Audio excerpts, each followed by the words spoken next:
அகத்தியரின் முழுவிவரம். பெயர் அகத்தியர். அகத்தினுள்ளே ஈசனைக் கண்டதால் அகத்தியர் என்றும் அழைக்கப்படுகிறார். பிறந்த மாதம் மார்கழி. பிறந்த நட்சத்திரம் ஆயில்யம். குரு சிவன். சீடர்கள் போகர், மச்சமுனி. மனைவி லோபமுத்திரை, விதர்ப்ப நாட்டு மன்னனின் மகள். மகன் இத்மலாகன் அல்லது சங்கரன். சமாதி அனந்தசயனம், திருவனந்தபுரம் அல்லது கும்பகோணத்தில் உள்ள கும்பேசுவரர் கோவில் என்றும் கூறுவார். வாழ்நாள் 4 யுகம் 48 நாட்கள். இவர் பற்றி தமிழிலும் வடமொழியிலும் புராணக் கதைகள் பல உள்ளன. இவர் பேராற்றல் கொண்ட முனிவராகவும் இலக்கியம், இலக்கணம், இசை, மருத்துவம், சோதிடம், உளவியல் முதலான பல்கலை வல்லுநராகவும் கருதப்படுகின்றார். இவர் பெயரால் பல மருத்துவ நூல்களும் சோதிட சாத்திரங்களும் உள்ளன. இவர் முருகக் கடவுளின் ஆணைப்படி முத்தமிழுக்கு இலக்கணமாக இயற்றியது அகத்தியம் என்பர். இதனை பேரகத்தியம் என்றும் கூறுவர். இதில் 12,000 சூத்திரங்கள் இருந்தன என்பர். சித்த மருத்துவ முறைகளை வழங்கிய முனிவர் என்றும் அகத்திய முனிவர் குறிப்பிடப்படுகிறார். அகத்தியர் நந்தி தேவருடன் சேர்ந்து ஒவ்வொரு மூலிகையையும் ஆராய்ந்து அதன் மருத்துவ குணங்களை தொகுத்து மனித குலம் நோயின்றி வாழ வழிவகை செய்துள்ளார். வடக்கே இமயமலையும் தெற்கே பொதிகை மலையும் இவருக்கு ஒன்றே. தமிழும் மருத்துவமும் ஜோதிடமும் இறைபக்தியும் இவரிடம் இருந்து மனம் பரப்பின. 11 சித்தர்களில் மிக பிரபலமானவர் என்றால் அது அகத்தியர்தான். தெய்வங்களுடனும் மன்னர்களுடனும் தொடர்பு படுத்தி அறியப்படும் சித்தர் இவர். சித்த வைத்தியத்தின் பிதாமகர்களில் இவர் முதன்மையானவர். தமிழகத்தில் உலா வந்த மாபெரும் சித்தரான இவர் பழந்தமிழ் பாடல்களிலும் சரி, தேவாரம் முதலான பக்தி இலக்கியங்களிலும் சரி, வேதங்களிலும் சரி, இவர் பற்றிய பல குறிப்புகள் காணக் கிடைக்கின்றன. வேதகாலத்து சப்த ரிஷிகளில் ஒருவராக போற்றப்படும் அகத்தியர் குறித்து எண்ணற்ற செவிவழி கதைகளும் கூறப்படுகின்றன. இல்லறத்தில் துறவரத்தை கடைப்பிடித்தவர் அகத்தியர். இவர் எழுதிய சமரச ஞானம் என்ற நூலில் உடம்பில் உள்ள முக்கிய நரம்பு முடிச்சுக்கள் பற்றி மிகத் தெளிவாக விளக்கியுள்ளார். அகத்தியர் குறைந்தபட்சம் 400 ஆண்டுகள் அவர் வாழ்ந்திருக்க வேண்டும். ஏனென்றால் அவர் செய்த செயல்பாட்டின் அளவு ஒரு குறிப்பிட்ட கால வரையறைக்குள் நிகழச் சாத்தியமில்லை. அகத்தியர் தமிழ் சித்தர்களில் முதன்மையானவராகவும் சப்த ரிஷிகளில் ஒருவராகவும் 2000 ஆண்டுகளுக்கு முற்பட்டவர் என்றும் அறியப்படுகிறார். இவர் மித்திரவர்ணரின் மகனும் வசிட்டரின் சகோதரரும் ஆவார். இவர் தமிழைச் சிவபெருமானிடமிருந்து கற்று மற்றவருக்கும் போதித்த ஆசானும் ஆவார். இவரே தமிழ் மொழிக்கான முதல் இலக்கண நூல் அகத்தியத்தினை இயம்பியவர். சித்தராய் விளங்கிய அகத்தியரைப் பற்றி அகத்தியன் காவியம் 12,000 வாயிலாகச் சில கருத்துக்களை மட்டுமே தெரிந்து கொள்ள முடிகிறது. இவர் தமிழுக்கான முனிவர் என்றும் சித்த மருத்துவ முறைகளை வழங்கிய முனிவர் என்றும் குறிப்பிடப்படுகிறார். ராமன் வனவாச காலத்தில் இருந்தபோது அகத்தியர் ராமரை சந்தித்து மந்திர பலமிக்க ஆயுதங்களை அருளினார். அகத்தியர் ரிக் வேதத்தில் 26 சூத்திரங்களை இயற்றியுள்ளார். முச்சங்கம் பற்றிய வரலாற்றில் தலைச்சங்கப் புலவராக விளங்கியவர். இவர் தமிழ் முனிவர், மாமுனி, குருமுனி, மாதவ முனிவர், திருமுனி, முதல் சித்தர், பொதிகைமலை முனிவன், சாம்பமுனி, அமரமுனிவர் என்று பல சிறப்புப் பெயர்களால் அழைக்கப்பட்டார். மேலும் இவர் குடத்திலிருந்து பிறந்தவர் என்பதால் குடமுனி என்றும் அழைக்கப்படுகிறார். புதுச்சேரிக்கு அருகிலுள்ள உழவர் கரை என்ற இடத்தில் ஆசிரமம் அமைத்து வேதபுரி பல்கலைக்கழகத்தில் தமிழைப் போதித்தார். எனவே அவர் தங்கியிருந்த பகுதி அகத்தீஸ்வரம் என்று அழைக்கப்பட்டு அங்கு பெரிய சிவாலயம் கட்டப்பட்டது. அதனை அகத்தீஸ்வரமுடையார் ஆலயம் என்றும் அழைக்கின்றனர். இவரது மனைவியின் பெயர் லோபாமுத்திரை.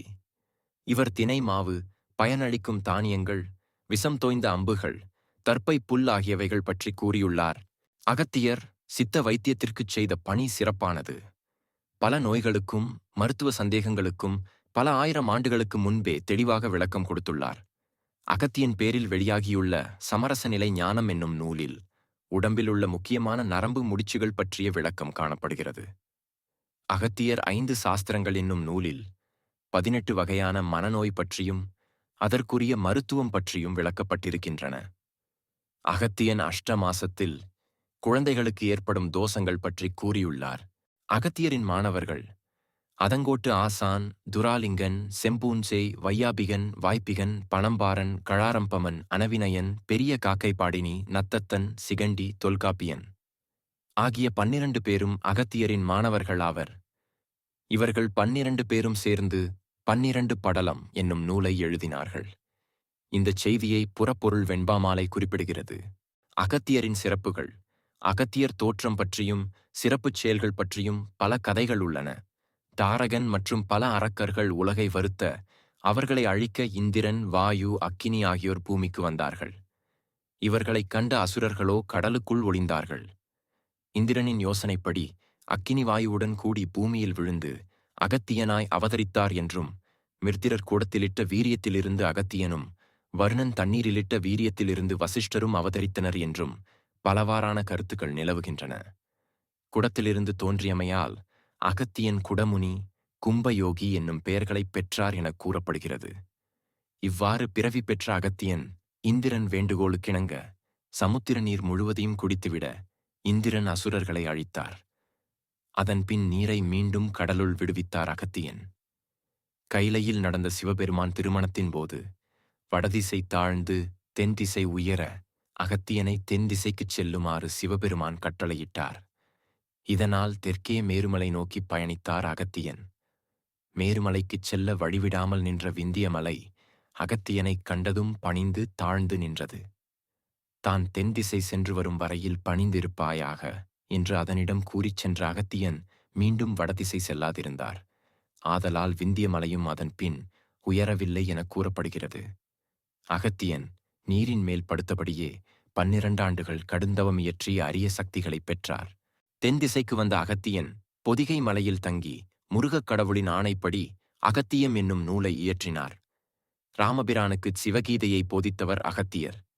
சிவபூசை செய்வதற்காக கமண்டலத்தில் அகத்தியர் கொண்டு வந்த கங்கை நீரை விநாயகர் காகமாக ஊர்கொண்டு சாய்த்துவிட கமண்டலத்திலிருந்து வழிந்து ஓடிய நீரே காவிரி ஆறு ஆனது. இலங்கை மன்னர் ராவணனை தம் இசைத்திறத்தால் வென்றவர் அகத்தியன். அகத்தியன் இந்திரன் சபைக்குச் சென்றபோது இந்திரன் ஊர்வசியை நடனமாட செய்தான். ஊர்வசி இந்திரன் மகன் சயந்தனிடம் கொண்ட காதலால் தன் நிலை மறந்தாள். அதனால் அகத்தியன் சயந்தனையும் ஊர்வசியையும் பூமியில் பிறக்கும்படி சபித்தார். அகத்தியன் தம் முன்னோர்களுக்காக விதர்ப்ப நாட்டை அடைந்து அவ்வரசன் மகள் உலோபமுத்திரையை மணந்து தென்புலத்தார் கடனை தீர்த்தார். இவைபோல் அகத்தியனைக் குறித்து புராணங்களில் பற்பல கதைகள் உள்ளன. அகத்திய முனிவரின் பூஜை பலன்கள். இசையிலும் கவிதையிலும் மேன்மையுண்டாகும். கல்வித்தடை நீங்கும். புதன் பகவானால் உண்டான தோஷம் நீங்கும். முன்வினை பாவங்கள் அகலும். பித்ருசாபம் நீங்கி அவர்களின் ஆசி கிடைக்கும். பேரும் புகழும் மதிப்பும் தேடி வரும். பூர்வீக சொத்துக்கள் கிடைக்கும். சகலவிதமான நோய்களும் தீரும். குடும்பத்தில் ஒற்றுமை உண்டாகும். அகத்தியர் அனந்தசயனம் என்ற திருவனந்தபுரத்தில் சமாதி அடைந்ததாக கூறப்படுகிறது.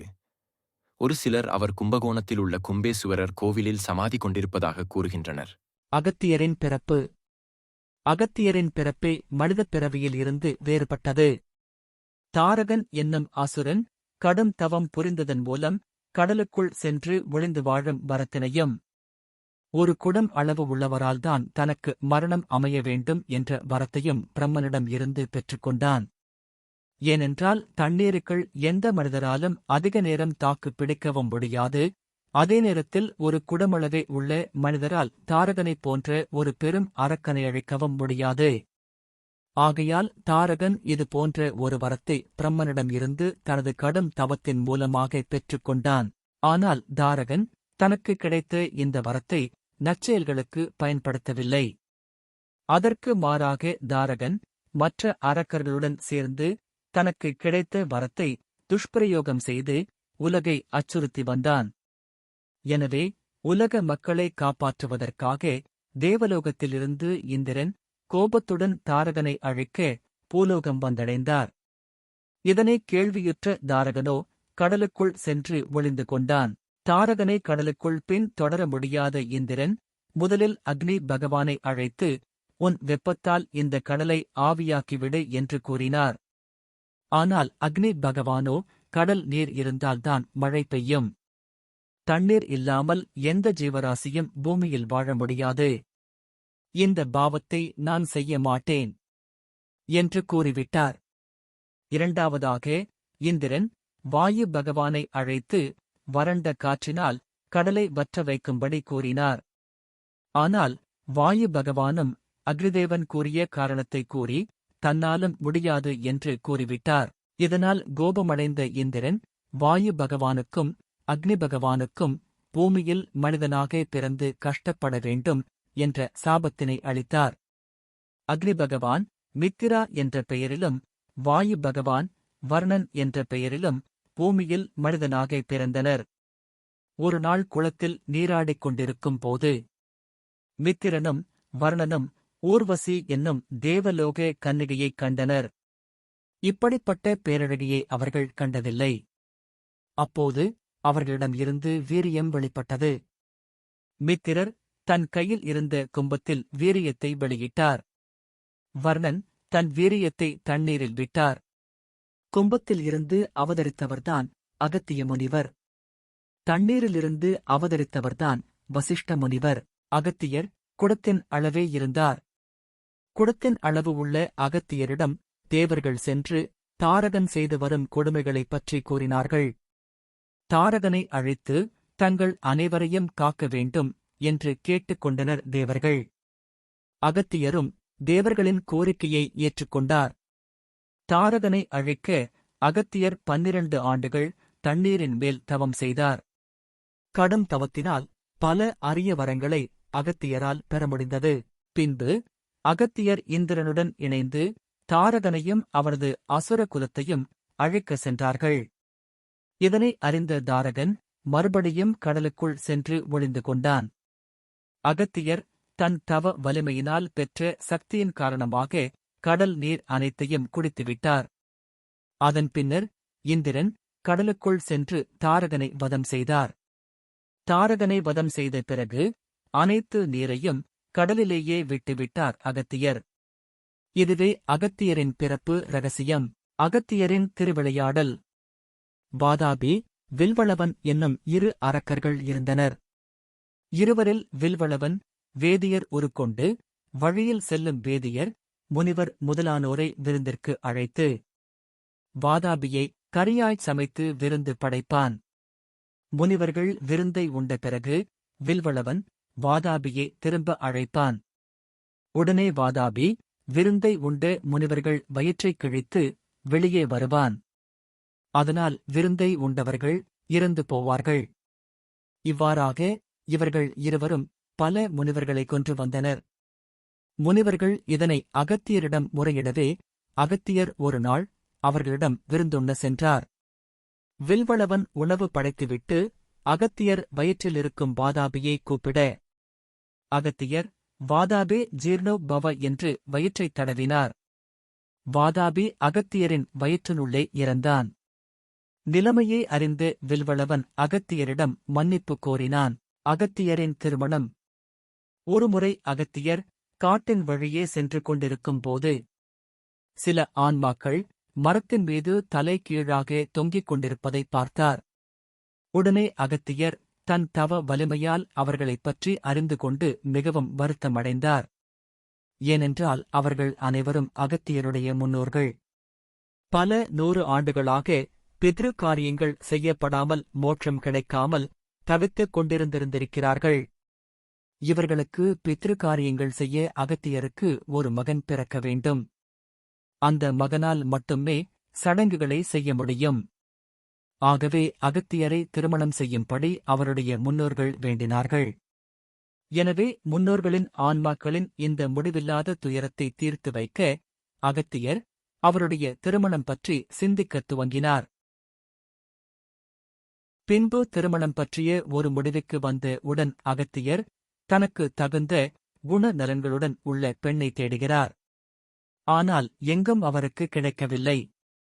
உடனே அகத்தியர் தன்னோட தவ வலிமையால் தன் மனைவியின் குணாதிசயங்களை தானே வடிவமைத்து உருவாக்குகிறார். பல்வேறு ஜீவராசிகளின் சிறப்புகளை வைத்து உருவாக்குகிறார். உதாரணத்திற்கு மானிடம் இருந்து கண்கள், புலியிடம் இருந்து தைரியம், மரங்களிடம் இருந்து பொறுமை, உறுதி போன்றவற்றை வைத்து உருவாக்குகிறார். அடுத்ததாக அகத்தியருக்கு இந்த குணநலன்களோடு உள்ள ஒரு குழந்தை உருவாக்க ஒரு கருவும், அந்த கருவை வளர்க்க ஒரு பெண்ணும் வேண்டும். எனவே அகத்தியர் பிரமதேவரிடம் வேண்டுகிறார். அதே சமயத்தில் விதர்ப்ப நாட்டு மன்னர் தர்மபாலன் குழந்தை வரம் வேண்டி பிரமனை நோக்கி தவம் புரிந்து கொண்டிருக்கிறார். பிரமர் இவர்களுடைய விருப்பத்தை நிறைவேற்ற தன் மகளான விஷ்ணு மாயாவை அகத்தியர் வடிவமைத்து குணநலன்களோடு கொண்டு ஒரு கருவாக உருவாக்கி, குழந்தை இல்லாமல் தவித்து வரும் விதர்ப்ப நாட்டு மன்னரின் மனைவிக்கு மகளாக பிறக்கும்படி செய்கிறார். உலகில் உள்ள அனைத்து ஜீவராசிகளின் சிறப்பம்சங்களோடு பிறந்த அந்த குழந்தைக்கு லோபமுத்ரா என பெயரிடுகிறார்கள். லோபமுத்ரா என்றால் அனைத்து உயிரினங்களின் அழகை கவர்பவள் எனப் பொருளாகும். லோபமுத்ரா தன்னோட இளம் பருவத்தை மற்ற குழந்தைகளைப் போல் இல்லாமல் இறைவனுக்கு தொண்டு செய்வதிலேயே கழித்து வந்தாள். பின்பு லோபமுத்ரா திருமண பருவத்தை அடைந்தவுடன் அவளை மணம் முடிப்பதற்காக அனைத்து நாட்டு மன்னர்களும் போட்டி போடுகின்றார்கள். ஆனால் லோபமுத்ரா அவர்கள் அனைவரையும் மறுத்துவிடுகிறார். அடுத்ததாக அகத்தியர் பெண் கேட்டு வருகிறார். லோபமுத்ராவிற்கு அகத்தியரை மணக்கவும் விருப்பம் இல்லை. ஏனென்றால் லோபமுத்ராவின் பிரார்த்தனையோ வேறு விதமாக இருந்தது. தூய்மையிலும் தூய்மையான பக்தன் ஒருவனையேதான் மணக்க வேண்டும் என்பதே லோபாமுத்திரையின் விருப்பம். தன்னுடைய இந்த எண்ணத்தை யாரிடமும் சொல்லாமல் மனதிற்குள் போற்றிய லோபாமுத்திரை தனது இஷ்ட தெய்வமான உஜ்ஜயினி காளிதேவியிடம் தன்னுடைய விருப்பத்தை நிறைவேற்றுமாறு பிரார்த்தனை செய்து வந்தாள். சூழ்நிலையை உணர்ந்து கொண்ட அகத்தியர், மன்னா வருந்தாதே, அனைத்தும் எம்பெருமான் விருப்பமே என்று கூறி லோபாமுத்திரையை அழைத்து, உத்தமியே, தூய்மையிலும் தூய்மையான பக்தனை மணாளனாக அடைய வேண்டும் என்று உன்னுடைய எண்ணம் புனிதமானதே.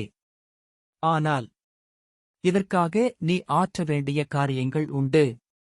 காசி திருத்தலத்தில் உள்ள 64 தீர்த்த கட்டங்களிலும் நீராடி விஸ்வநாதரையும் விசாலாட்சி தேவியையும் தரிசித்த பின்னர் உன்னுடைய இஷ்ட தெய்வமான உஜ்ஜயினி காளியிடம் உன்னுடைய பிரார்த்தனையை தெரிவித்தால் அன்னை அதை நிறைவேற்றுவாள்.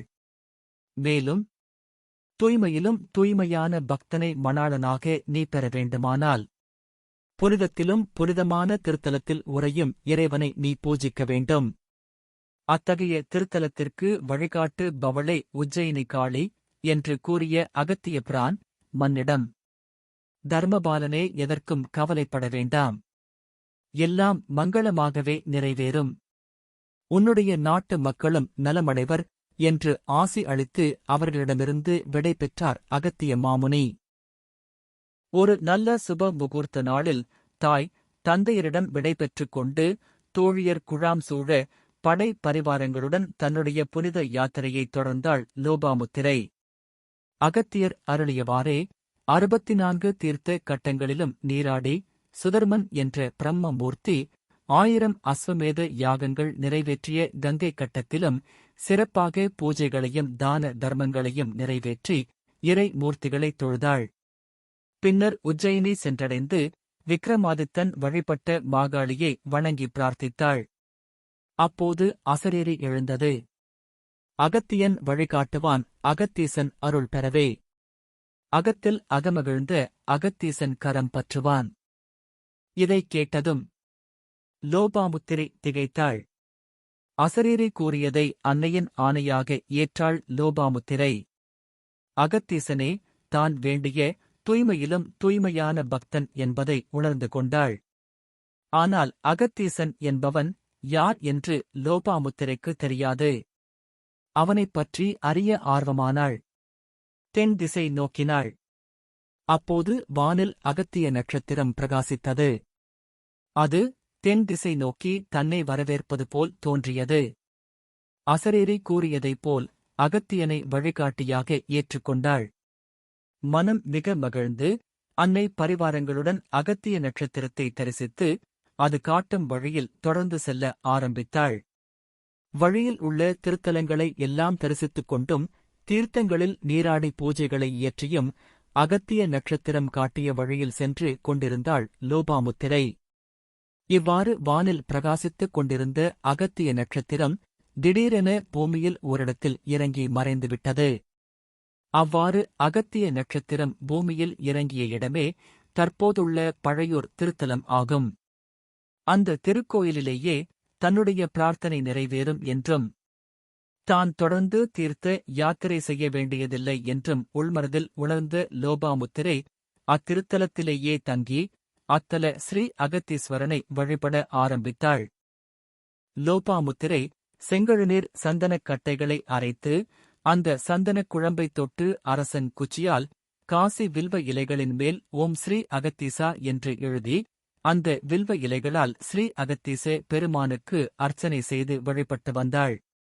அகத்திய ஜோதி திகழ்ந்த செங்கழுநீர் சந்தனக் குழம்பால் வில்வ தலங்களில் அகத்திய தோத்திரத்தை எழுதி பூஜித்து வந்த லோபாமுத்திரை உணவை மறுத்து உறக்கத்தையும் மறந்து இயற்றிய பூஜையால் மகிழ்ந்த ஸ்ரீ அகத்தீச பெருமான் லோபாமுத்திரைக்கு தன் திருக்காட்சியை நல்கினான்.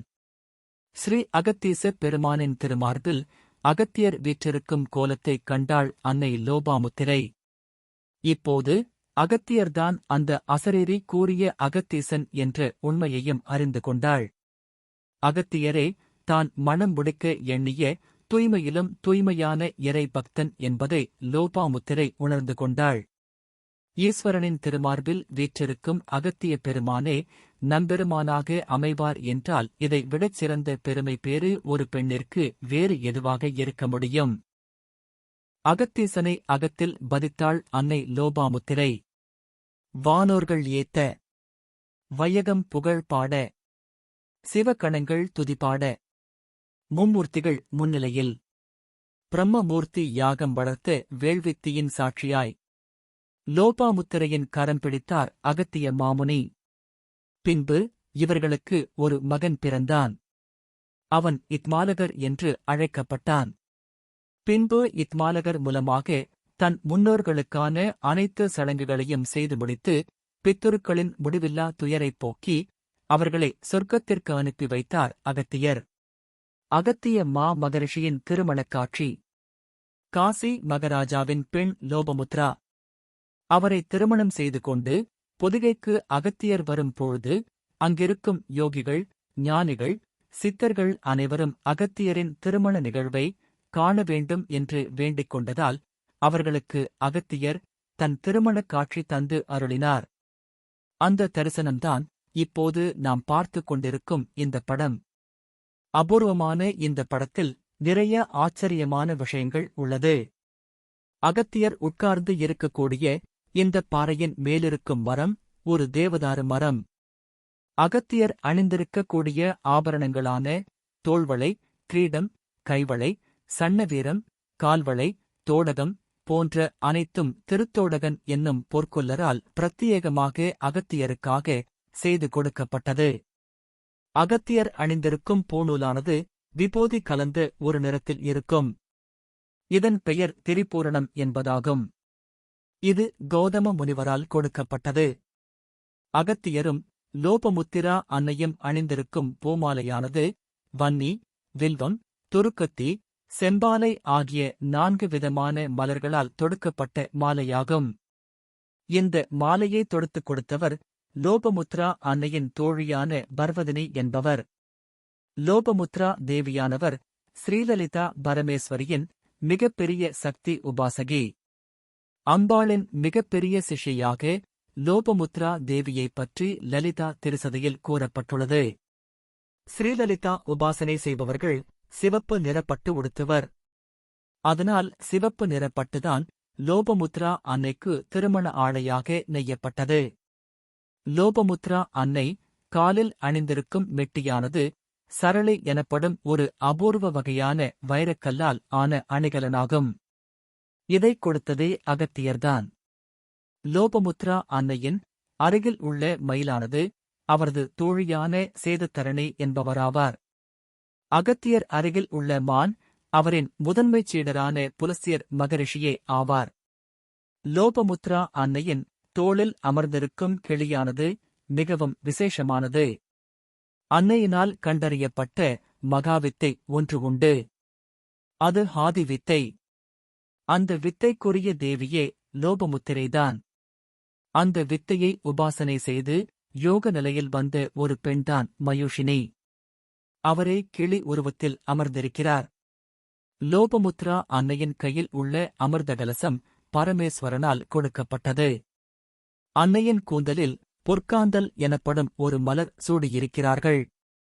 இவ்வளவு விசேஷங்கள் நிறைந்த இந்த அபூர்வ திருமணக் காட்சியானது பொதிகை மலையில் உள்ள வடகிழக்கு பகுதியில் இருக்கும் பூமண்மேடு என்னும் இடத்தில்தான் நிகழ்ந்தது. இந்த அரிய நிகழ்வுகள் அனைத்தும் அகத்தியரின் தலைமை சித்தரான புலஸ்தியர் மகரிஷியால் கூறப்பட்டது. அகத்தியர் நட்சத்திரம். அகத்திய நட்சத்திரம் அபூர்வ ஆற்றல்களைக் கொண்டு வானில் ஜொலிக்கும் ஒன்று. இது 700 ஒளி ஆண்டு தூரத்தில் உள்ளது. இதன் மாக்னிட்யூட் 0.86. அகத்தியர் உள்ள ஆர்கோ நட்சத்திரத் தொகுதியில் மொத்தம் 21 நட்சத்திரங்கள் உள்ளன. ஆனால் இந்த தொகுதி கற்பனைக்கு எட்டாத தூரத்தில் இருந்தாலும் கூட அகத்தியர் மட்டும் தனித்து சூரியனைப் போல 13,600 மடங்கு பிரகாசத்துடன் ஜொலிக்கிறார். இவருக்கு அருகில் உள்ள டோராடஸ் நட்சத்திரமே இவரது மனைவியான லோபாமுத்திரை என்பர். 27 நட்சத்திரங்கள் என்ற வரிசையில் சேராவிட்டாலும் கூட தன் தவத்தின் வலிமையால் தனியொரு இடத்தை பிடித்தவர் அகத்தியர். சூரியன் சிம்ம ராசியிலிருந்து மறையும் போது கும்ப ராசி உதயமாகிறது. கும்ப ராசி உதிக்கும் அதே சமயம் அகத்திய நட்சத்திரமும் உதிக்கும். இவருக்கு கும்பமுனி என்ற பெயர் பொருத்தம்தானே. அகத்திய நட்சத்திரம் பூமியை நெருங்கி வரும் போதெல்லாம் கடல் நீர் சற்று வற்றுகிறது என அறிவியல் கூறுகிறது. அது உதிக்கும்போது அகத்திப்பூ மலர்கிறது. அகத்தியர் நட்சத்திரம் உதிக்கும் போது அகத்திப்பூ மலர்வதால் அந்தச் செடிக்கு அகத்திக்கீரை என நம் முன்னோர் பெயர் சூட்டி மகிழ்ந்தனர். எல்லையற்ற தூரத்தின் காரணமாக இவரது பிரகாசத்தை நம்மால் உணர முடியவில்லை. அகத்திய நட்சத்திரத்தின் வருடாந்திர உதயம் உஜ்ஜயினியில் புரட்டாசி மாதம் 23ஆம் தேதியன்று ஏற்படுகிறது. பண்டித ரகுநந்தனர் இதை புரட்டாசி 17ஆம் தேதி என்று குறிப்பிடுகிறார். சூரியன் ரோஹிணியில் செல்லும்போது அகத்தியர் மறைகிறார். பின்னர் சூரியன் ஹஸ்தத்திற்கு வரும்போது பிரகாசமாகி மீண்டும் நம் கண்களுக்கு தெரிகிறார். அதாவது சுமார் 4 மாத காலம் சூரிய ஒளியால் அகத்தியர் நம் கண்களிலிருந்து மறைந்து விடுகிறார். அகத்தியர் தோன்றியவுடன் மழைக்காலமும் சரியாக முடிகிறது. ஆகவேதான் மழைக்காலம் முடிந்தவுடன் தோன்றும் அகத்தியர் மழை நீர் சேரும் கடலை குடித்து விட்டார் என்று கூறப்பட்டது. வங்காளத்தில் இன்றும் கூட ஆகஸ்ட் செப்டம்பரில் அகத்தியருக்கு இந்த பருவ மாறுதலை ஒட்டி விழா நடைபெறுகிறது. இந்த அகத்திய நட்சத்திரம் கானோபஸ் என மேலை நாட்டினரால் அழைக்கப்படுகிறது. அகத்தியரின் வருடாந்திர உதயம் பற்றி வானவியல் நிபுணர் ஜே. பெண்ட்லி விரிவாக எழுதியுள்ளார். அகத்திய ஜோதி. ஒவ்வொரு நாளும் சூரிய உதயத்திற்கு முன் வானில் ஒளிக்கற்றைகள் ஒரே தொடர்ச்சியாக இல்லாமல் விட்டு விட்டு பலவித வண்ணங்களில் மாறி மாறி பிரகாசிப்பதை நீங்கள் கவனித்திருக்கலாம். இவ்வாறு சூரிய உதயத்திற்கு முன் 7 நிமிடங்களுக்கு முன்னால் வானில் எழும் பிரகாசத்தையே அகத்திய ஜோதி என்று அழைக்கிறோம். ஏனென்றால் இந்த ஒளியானது அகத்திய நட்சத்திரத்தில் இருந்து வரும் ஒளியாகவே கருதப்படுகிறது. இந்த அகத்திய ஜோதி எவ்வாறு இருக்கும் என்றால் செங்கழுநீர் சந்தனத்தை நீர் விட்டு அரைத்தால் அது இளஞ்சிவப்பு வண்ணத்தில் பிரகாசிக்கும். இந்த வண்ணத்தை அகத்திய ஜோதி வண்ணம் என்று சித்தர்கள் அழைக்கின்றனர். மனதையும் உள்ளத்தையும் புனிதப்படுத்தக்கூடியதே இந்த அகத்திய ஜோதியாகும். முழுக்க முழுக்க இறை சிந்தனையிலேயே லயித்திருப்பவர்களுக்கே இந்த அகத்திய ஜோதியை தரிசனம் செய்வது சாத்தியம் என்றாலும் சாதாரண அடியார்களும் சூரியன் உதயத்திற்கு முன்னால் 7 நிமிட நேரத்தில் ஆதித்ய ஹிருதயம் மற்றும் சூரிய காயத்ரி மந்திரங்களை ஓதுவதால் அகத்திய ஜோதி தரிசன பலன்களை பெற முடியும். சாயா புருஷ தரிசனம். காலை 7 மணி அளவில் சூரியனுக்கு எதிர் திசையில் அதாவது மேற்கு பார்த்து நின்றால் நமது நிழல் தரையில் நீண்டு காணப்படும். அதனை சுமார் 2 நிமிடங்கள் இமைக்காது பார்த்துவிட்டு பின்னர் விண்ணை நோக்கிப் பார்வையை செலுத்தினால் விண்வெளியில் நமது நிழல் தெரியும். தொடர்ந்து இப்பயிற்சியை தினசரி செய்து வந்தால் அதன் பயன்பாடு குறித்து ஒரு பட்டியலே சொல்லப்பட்டிருக்கிறது. பொன்னிறமாக தெரிந்தால் அதைப் பார்ப்பவர்க்கு செல்வம் உண்டாகும். வெண்மையாக தெரிந்தால் பிராண பயம் இல்லை, ஆயுள் வளரும். கருமையாக தெரிந்தால் வியாதிகள் வரும். மேலும் மனோன்மணியாள் சொரூபம் போல் உன் ரூபத்தைக் கண்டாயானால் இவ்வுலகில் நீ வெகுகாலம் இருப்பது உறுதி. இதேபோல் 12 ஆண்டுகள் சாயாபுருஷ தரிசனத்தைக் கண்டால் எல்லாம் சித்தியாகும். அஷ்டமா சித்திகளை அடைவதில் ஐயமில்லை. மேலும் இத்தரிசனத்தைக் கண்டவர்கள் தானும் ஒரு சித்தனைப் போல் மலைகளில் இருக்கலாம். அங்குள்ள தேவரிஷிகளைக் காணலாம். இந்த தரிசன முறையை தென் திசையில் வாழ்ந்த அகத்தியர் தனக்கு சொன்னதாக கூறுகிறார் போகர் தனது போகர் 7000 என்னும் நூலில். அகத்தியர் உபதேசம். பொறுத்திரு. எல்லாவற்றுக்கும் காரணம் உண்டு. அதை புரிந்து கொள்ளும் சக்தி உனக்கேதடா. பாவத்தை செய்தவன் சந்தோஷமாக இருக்கிறான் என்று எண்ணாதே. அவனுக்கு பகவான் எந்த சமயத்தில் எப்படி தண்டனை தருவார் என்பது யாருக்கும் தெரியாது. சித்தர்களும் முனிவர்களும் தான் இதனை முன்கூட்டியே அறிவார்கள். ஒரு நல்லவனை ஒரு தீயவன் ஏமாற்றுகிறான் என்றால் நல்லவனின் பாவத்தை எடுத்துக்கொண்டு தீயது செய்கின்றவன் தன்னிடம் இருக்கின்ற சிறிதளவு புண்ணியத்தை அந்த நல்லவனிடம் ஒப்படைக்கின்றான் என்று பொருள். இந்த கருத்தை மனதில் வைத்துக்கொண்டு உலகில் அனைத்தையும் பார்க்க பழகிவிட்டால் அனைத்தும் மிக எளிதாக, மிக நீதியாக தோன்றும். மேற்சொன்ன அகத்தியரின் அறிவுரையை மீண்டும் மீண்டும் படித்து பாருங்கள். வாழ்வியல் உன்னதம் புரியும். அகத்தியம். அகத்தியம் என்று இங்கு சொல்ல வருவது அகத்தியரை பூஜித்தல் என்று பொருள்படும். அகத்தியரை வணங்க நம்முள் அன்பு பெருகும். அன்பு பெருக கருணை மிகும். இந்த அன்பும் கருணையும் கொண்ட நிலையே அகத்தியம். அகத்திய அடியார்கள் ஒவ்வொருவரும் அன்பும் கருணையும் மிக்கோராக இருப்பார்கள் என்பது உறுதி. இந்த அகத்திய நிலையை எய்திய பின் ஒவ்வொருவரும் தங்களை சமூக சேவைகளில் ஈடுபட்டு பிறவியின் பலனை அனுபவிப்பார்கள். அகத்தியர் சிறு குறிப்புகள்.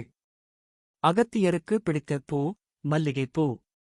பிரசாதம் தயிர் சாதம். ஏம் என்ற பிஜக்ஷார மந்திரம் இவருடையது. ஓம் அகத்திசாய நமக என்ற நாமம் சொன்னால் அருள் புரிவார். மூல நட்சத்திரத்தின் கோத்திரம் ஸ்ரீ அகஸ்தியர் ஆவார். அகத்தியருடைய ஊர் அகத்தீஸ்வரம், கன்னியாகுமரி மாவட்டம். அகத்தியருடைய நாடு அகஸ்தியராலயா. அந்த நாடு தற்போதைய ஆஸ்திரேலியா ஆகும். இவ்வாறு அகத்தியரின் தலைமை சித்தரான புலஸ்தியர் மகரிஷி குறிப்பிட்டுள்ளார். அகத்தியர் எழுதிய நூல்கள். அகத்தியர் ரிக்வேதத்தில் 26 சூத்திரங்களை இயற்றியவர். அகத்தியம் எனும் முதல் தமிழிலக்கண நூலை எழுதியவர் என்று கூறப்படுகிறது. இந்நூல் கிடைக்கப் பெறவில்லை. அகத்தியம் பற்றிய யாதொரு குறிப்பும் தொல்காப்பியத்திலும் எங்கும் குறிக்கப் பெறவில்லை. அகத்தியர் தினை மாவு, பயனளிக்கும் தானியங்கள், விஷம் தோய்ந்த அம்புகள், தர்ப்பைப்புல் ஆகியவைகள் பற்றி கூறியுள்ளார். அகத்தியர் வெண்பா. அகத்தியர் வைத்திய கொம்மி. அகத்தியர் வைத்திய ரத்னாகரம். அகத்தியர் வைத்திய கண்ணாடி. அகத்தியர் வைத்தியம் 1500. அகத்தியர் வைத்திய சிந்தாமணி. அகத்தியர் கர்ப்பசூத்திரம். அகத்தியர் ஆயுள் வேத பாஷ்யம். அகத்தியர் வைத்தியம் 4600. அகத்தியர் செந்தூரம் 300. அகத்தியர் மணி 4000. அகத்தியர் வைத்திய நூல் பெருந்திரட்டு. அகத்தியர் பஸ்மம் 200. அகத்தியர் நாடி சாஸ்திரம். அகத்தியர் பக்ஷணி. அகத்தியர் கரிசில் பஸ்யம் 200. சிவசாலம். சக்திசாலம். சண்முகசாலம். ஆறெழுத்தந்தாதி. காம வியாபகம். விதி நூன் மூவகை காண்டம். அகத்தியர் பூசாவிதி. அகத்தியர் சூத்திரம் 30 போன்ற நூல்களை இவர் எழுதியதாக கூறப்படுகிறது. மேலும் அகத்திய ஞானம் என்னும், அகத்தியம் 5 இலக்கணம், அகத்திய சம்ஹிதை என்னும் வடமொழி வைத்திய நூலும் இவரால் செய்யப்பட்டதாக கூறப்படுகிறது. நன்றி நண்பர்களே.